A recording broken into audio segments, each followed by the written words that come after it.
Hello friends and welcome back to digital centre. तो आज की वीडियो में हम बात करेंगे कि हाई कोर्ट में जो वैकेंसी आ रखी है उसमें न्यू कैंडिडेट कैसे अप्लाई कर सकता है और जो पुराने कैंडिडेट थे जिनकी वैकेंसी कैंसिल हो गई थी वो इसमें किस प्रकार अप्लाई करेंगे, और जो पुराने कैंडिडेट हैं जिनकी वैकेंसी कैंसिल हो गई थी उनको यहाँ पर फीस पेमेंट नहीं करनी होगी। तो चलिए वीडियो को स्टार्ट करते हैं। सबसे पहले आपको हाई कोर्ट की साइट है वो ओपन कर लेनी है। इस साइट का लिंक मैं नीचे डिस्क्रिप्शन में दे दूंगा, आप वहां से भी ओपन कर सकते हैं। अब आप यहां पर देख सकते हैं एक ऑप्शन दिया हुआ है न्यू यूज़र रजिस्टर नाउ। तो ये ऑप्शन उन कैंडिडेट्स के लिए है जिन्होंने पिछली बार अप्लाई नहीं किया था और फर्स्ट टाइम ही अप्लाई कर रहे हैं। तो अगर आप फर्स्ट टाइम अप्लाई कर रहे हैं तो आपको रजिस्टर नाउ पे क्लिक करना है, अपनी बेसिक डिटेल्स है वो भरनी है, उसके बाद आपको रजिस्टर पे क्लिक करके रजिस्टर कर लेना है। ये जो रजिस्ट्रेशन की प्रोसेस है वो सिर्फ ओनली न्यू कैंडिडेट्स के लिए ही है। अब आगे की जो प्रोसेस है वो न्यू और ओल्ड जो भी कैंडिडेट है सबके लिए सेम होने वाली है। इसके बाद आप देख सकते हैं यहाँ ऑप्शन दिया हुआ है ऑलरेडी रजिस्टर्ड और लॉगिन। तो आपको इस लॉगिन पर क्लिक करना है। अब यहाँ पर आपसे यूज़र नेम और पासवर्ड पूछेगा। तो अगर आप न्यू कैंडिडेट हैं तो आपने अभी अभी जो रजिस्टर किया है उसके बाद आपको मोबाइल पे आपका यूज़र नेम और पासवर्ड मिल जाएगा, वो यहाँ एंटर करके लॉगिन कर लेना है। और अगर आप ओल्ड कैंडिडेट है जिन्होंने पहले अप्लाई किया था और उनकी वैकेंसी कैंसिल हो गई थी तो उस टाइम आपने जो अप्लाई किया था और आपने यूज़र नेम सेट किया था और पासवर्ड लगाए थे वो आपको यूज़र नेम और पासवर्ड आपको यहाँ पर एंटर करने हैं। और अगर आप यूज़र नेम या पासवर्ड में से कोई सी भी एक चीज़ भूल गए हैं तो आप यहाँ देख सकते हैं नीचे ऑप्शन दिया हुआ है फॉरगेट पासवर्ड और फॉरगेट यूज़र नेम। तो आप जो भी चीज़ यहाँ से भूल गए हैं उसको फॉरगेट यहाँ पे कर सकते हैं। तो आप यहाँ पे जो भी फॉरगेट पासवर्ड या यूज़र नेम करेंगे तो वो यूज़र नेम या पासवर्ड जो भी आप फॉरगेट कर रहे हैं वो आपको अपने रजिस्टर्ड मोबाइल नंबर पे रिसीव हो जाएगा। इसके बाद आपको यहाँ पे यूज़र नेम और पासवर्ड फिल करना है और लॉगिन कर लेना है। अब आप यहाँ पर देख सकते हैं एप्लीकेशन स्टेटस में 4 स्टेप्स दे रखे हैं, जिनमें से पहला स्टेप है रजिस्ट्रेशन स्टेटस का, वो कंप्लीट हो चुका है और जो नीचे वाले 3 स्टेप्स हैं वो आपको कंप्लीट करने हैं। तो इसके लिए देखिए लेफ्ट में एक ऑप्शन दे रखा है फिल फॉर्म का, इसमें आपको क्लिक करना है। इसके बाद आपका एप्लीकेशन फॉर्म है वो ओपन हो जाएगा। इसमें बेसिक डिटेल्स जैसे नेम वगैरह है वो पहले से ही फिल किया हुआ मिलेगा। बाकी के कुछ ऑप्शंस है मैरिटल स्टेटस, बोनाफाइड रेजिडेंट और नेशनलिटी, ये सब कुछ आपको फिल करना होगा। इसके बाद एक ऑप्शन दे रखा है एरिया का। तो हो सकता है कुछ लोगों को इसमें डाउट हो कि कौन सा सिलेक्ट करना है। इसमें 2 ऑप्शन दे रखे हैं नॉन टीएसपी और टीएसपी।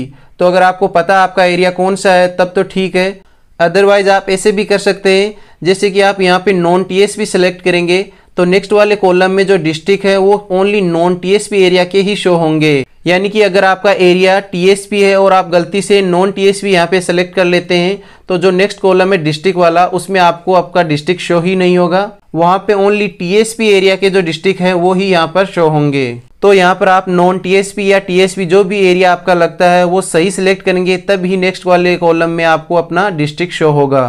अब इसके बाद नेक्स्ट कॉलम है कैटेगरी डिटेल्स का। तो आपको अपनी कैटेगरी है वो ध्यान से फिल करनी है। अगर आपकी कैटेगरी जनरल है तब आपको कोई भी सर्टिफिकेट नंबर और सर्टिफिकेट की डेट फिल करने की ज़रूरत नहीं पड़ेगी। लेकिन अगर आपकी कैटेगरी जनरल के अलावा कोई भी कैटेगरी है तो आपको आपका सर्टिफिकेट नंबर और जिस दिन आपका सर्टिफिकेट इश्यू हुआ था वो डेट आपको यहाँ पर फिल करनी होगी। अब कैटेगरी में भी आपको ध्यान देना है, ओबीसी और एमबीसी में आपको क्रिमिनल और नॉन क्रिमिनल 2 ऑप्शन दे रखे हैं। अगर आपको ये पता नहीं है कि आप क्रिमिनल कैटेगरी में आते हैं या नॉन क्रिमिनल कैटेगरी में आते हैं तो आप अपना जो कास्ट सर्टिफिकेट है वो देख लीजिए, उसके ऊपर लिखा हुआ रहेगा कि आप कौन सी कैटेगरी में आते हैं।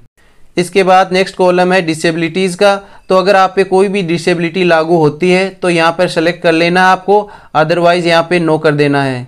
अब नेक्स्ट 4 कॉलम दे रखे हैं state employ, defence service personal, ex serviceman और स्पोर्ट्स का।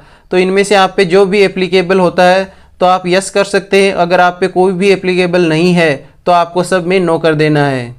अब नेक्स्ट कॉलम एड्रेस डिटेल्स का है। तो इसमें आपको आपका कंप्लीट एड्रेस है वो फिल कर देना है। इसके बाद नेक्स्ट कॉलम एजुकेशन क्वालिफिकेशंस का है। इसमें आपसे 10th 12th ग्रेजुएशन और कंप्यूटर नॉलेज के बारे में पूछा जाएगा। तो इसमें आपको अपनी 10th 12th और ग्रेजुएशन की सारी डिटेल्स है वो भर देनी है और कंप्यूटर नॉलेज में यस सेलेक्ट करना है। अब नेक्स्ट अदर इन्फॉर्मेशन का कॉलम दे रखा है। इसमें जितने भी पॉइंट दे रखे हैं इनमें सब में आपको नो सेलेक्ट कर लेना है। इसके बाद आपको कैंडिडेट का फोटो और सिग्नेचर अपलोड करना है फ़ोटो और सिग्नेचर की जो साइज़ है वो 10 KB से लेकर के 25 KB के बीच में हो सकती है। फ़ोटो और सिग्नेचर अपलोड करने के बाद आपको एक बार फॉर्म को फिर से केयरफुली चेक कर लेना है। अगर कोई भी मिस्टेक रह गई है तो उसमें करेक्शन कर दीजिए, क्योंकि अगर एक बार फॉर्म सेव हो गया तो उसके बाद आप इसमें कोई भी करेक्शन नहीं कर सकते हैं। फॉर्म चेक करने के बाद सब कुछ अगर सही है तो आपको कैप्चा कोड फिल करके सेव फॉर्म पे क्लिक कर देना है। सेव फॉर्म पे क्लिक करते ही अगर आप न्यू कैंडिडेट है और फर्स्ट टाइम ये फॉर्म अप्लाई कर रहे हैं तो आप पेमेंट वाले पोर्टल पर चले जाएंगे और वहाँ से आपकी जो भी फीस है वो पेमेंट आपको करनी होगी।